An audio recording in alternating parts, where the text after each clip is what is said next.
Hi, I'm Jacqui Maguire. I'm a clinical psychologist and welcome back to my bubble. Today we're going to have a conversation about mental health. What is it? How's it impacted at the moment? How do we look after it? And how can you access support if you need it?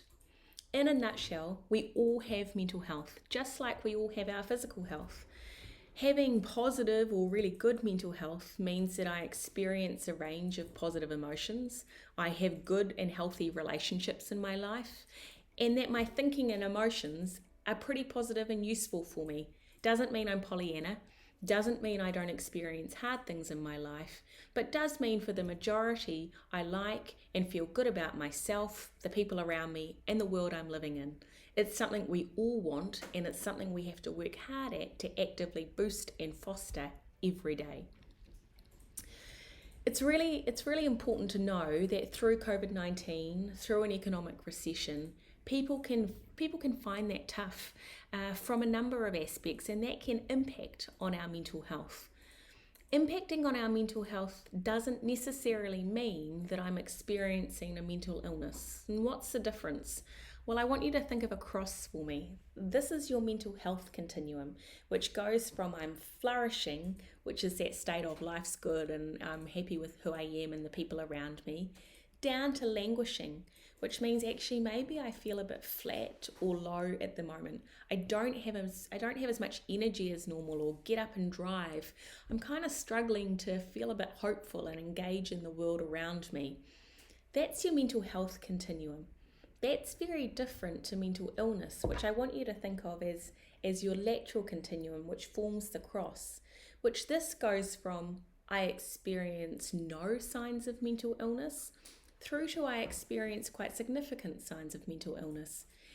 And the definition of mental illness is I have a pattern of experiences or symptoms that are in my life for a continuous period of time that get in the way. They get in the way of my living my daily life and interacting in a way that I normally want to. So if you think of that continuum, those two continuums, what that shows you is that you can have somebody that is flourishing in life and also has mental illness. So think of it like a plot graph. This is a really hopeful way of looking at it because it doesn't mean you're either well or you're not well, mentally healthy or not mentally healthy. It means that actually regardless of whatever your medical background is, regardless of whether you experience mental illness or not, we all have the ability to be flourishing and to have high mental health. We know that through pandemics, through COVID-19 and through isolation, that people can experience stress, worry, anxiety, low mood, that people can start doing things like increasing their alcohol consumption to feel calmer through that time, which can lead to substance abuse. We know that people can start having some unhelpful thinking for themselves through that time, that sleep can go out the window and get a bit wonky. All of those are really well documented patterns of responding to this unknown and to difficult and challenging situations.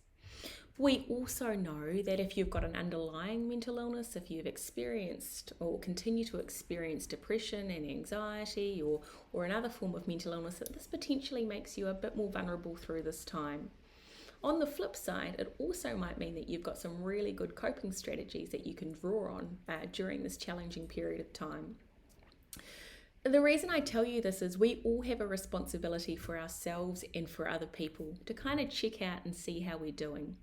And I'm not going to sit here and teach you to be a psychologist because I don't think that's helpful to know what the diagnostic criteria for anxiety is versus depression or what does schizophrenia look like in the population. I don't think that's helpful. What I do think is helpful is to go, can you spot signs of concern in yourself or other people? Can you spot changes in how someone is thinking, their emotions, their behavior, and potentially for yourself, can you see shifts in your body? Maybe it's things like the way someone interacts. Is somebody more gregarious than normal or more withdrawn, for example? Is somebody more shy and not engaging like they normally would? Is someone more critical than they normally would? Or potentially they're really, really lovely and heightened in their emotions more than normal. So can you kind of see those shifts in thinking and emotions and physical reactions and in behaviors? And that is actually where you get some insight into, am I doing okay, or is my mental health potentially dropping? For yourself and for other people around you, it's quite a good idea to go, how many positive emotions am I having every day compared to kind of negative? Am I feeling joyful, careful, like I've got a sense of achievement? Or do I spend lots of my day feeling a bit flat or meh or unmotivated? All of those simple cues can give you some insight into kind of where you're sitting on your flourishing, languishing scale. We know that there are some really easy things you can do through this time to get you up that mental health scale and to help you flourish. They're things like, can you get outside of your bubble and get some fresh air every day? It helps remove your cabin fever and it's really good for your physiological health. Can you ensure that you eat nutrient-dense food at this moment? Because whilst it's easy to grab for the quick snacks when you're working from home and walk past the pantry all the time, it's actually really important that our brain is getting good food to help us think clearly. Having good sleep routines is really important, especially if you're someone that struggles with sleep. So having a routine around going to bed, which might be you brush your teeth, you read your book, you go to bed at the same time 7 days a week, and you get up at the same time 7 days a week, that might be really helpful. It's also about, can you make an active effort in your bubble or with the people you're connected to still have fun and have positive emotions, because that's really protective for our well-being and for our relationships. So it's, can you get a high frequency of positive emotions in your life every day? There's some kind of really basic things that are useful for your well-being and your mental health through this time, and something we can all do no matter where you're living or who you've got access to. The other really kind of big one that helps us through challenging or uncertain times is finding purpose. So have you got things in your day every day that give you a sense of meaning? It might be that you FaceTime your grandchildren every day. It might be that you're working on knitting to support the newborns down at neonates. Maybe it's grabbing the groceries for your elderly neighbour. Can you do things every day that gives you a sense of purpose and meaning? Again, that will boost it and bolster your mental health. Lastly, if you're worried about you or someone else, it is really important to know that even during level 4 lockdown, there is always access to support. You can call 1737. If you're extremely or imminently worried about somebody's health and well-being, if you're worried that they potentially are thinking of taking their life, you need to ring the hospital crisis team, or you can ring the police.